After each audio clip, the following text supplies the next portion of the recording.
All right, let's go ahead and take a look at Friday's price action and recap kind of what happened. You can see that these are the daily from earlier using our AI assistant to analyze the day's price action and look for key levels of rejection, and then use also our weekly information here with our daily charting as well to find key levels in the market. As you can see, this morning we were testing these key levels. As we broke out, we started to show that we were going to possibly run up here, but we ended up just pushing right back down. And then we hit a key level of support right down here. This key level of support was at 103.300. This has been here on the daily and the weekly. We perfectly bounced right on it and then ran straight back up through here, and then found the top up here, which was 104.300. And then we did a back test in here. Once we started to lose this area, though, this was some pretty strong support. We did have some volume with the bulls here at the beginning of the Friday, and we started to show we were going to break out of this triangle that's been drawn on here through the evening. We started to show some strength, but the bears pushed back and pulled us back down. The bulls couldn't go ahead and rise up out of here. We really needed to clear this level and show support up here that we were going to run up. Once we started to get back down, myself, I wasn't available to take an opportunity in the market, so I missed this pullback here, which that's what I wanted to see. Perfect, but at that point I knew I wanted to get into this trade. When I went ahead and came back down when I was available, I got in right in here. You can see we went ahead and started to bleed out. This trade's still live. I did move my stop down to 0 where I got in here, so at this point this is a 0 loss trade. Even if it turned around, I wasn't paying attention, it went straight up, I'd get out at 0.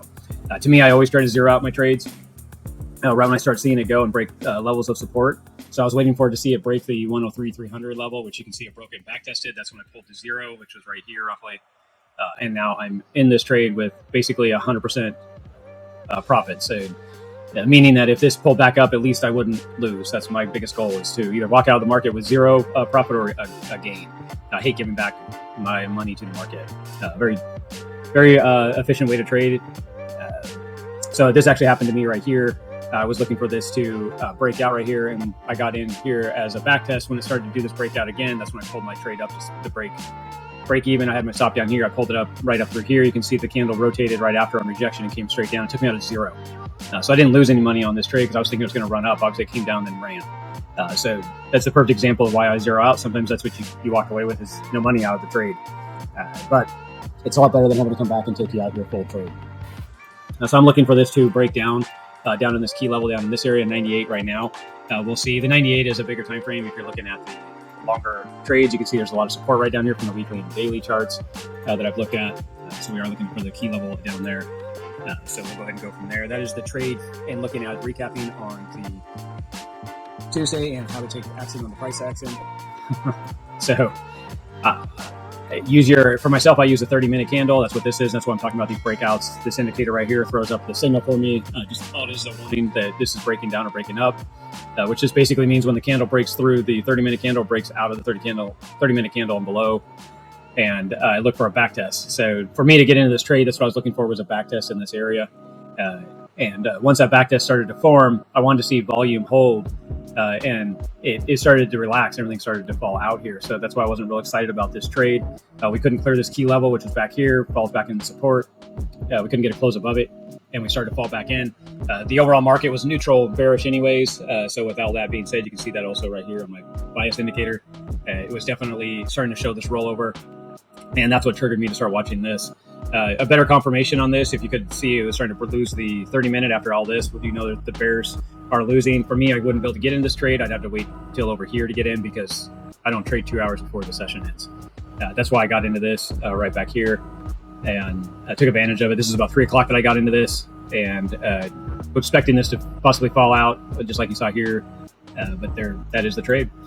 So if you're looking at where are we going to go from here, again, I'm going to pull you out to the 22-hour. The 22-hour has been showing bearish pretty much all week, rolling that direction, which should pull into our daily.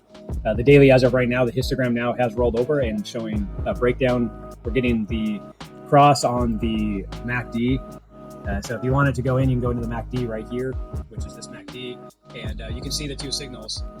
And the two signals right here are showing you the blue line, which is 3,654.3, and the orange line here is 3,754.9. So when this blue line crosses through the orange line, then that means you've crossed bearish. And you can see that this number is underneath this number now. So that has crossed. So this is bearish, this is rolling bearish, this is rolling bearish. 22 hours bleeding to the daily. Looks like the daily is about ready to lose some of its key support, which is at this 102.5 level, which should show some pretty strong bleeding down to this area down here at the 101.8 level. So we'll have to kind of see how the weekend plays out. Be careful trading on the weekend, low volume, low energy, so watch that as well. And then we will kind of see how the weekly candle close, and we'll rebuild our key levels through here and get ready for next week. So you guys have a good weekend, and we'll see you for the weekend recap on Monday. Talk to you guys soon. Thanks.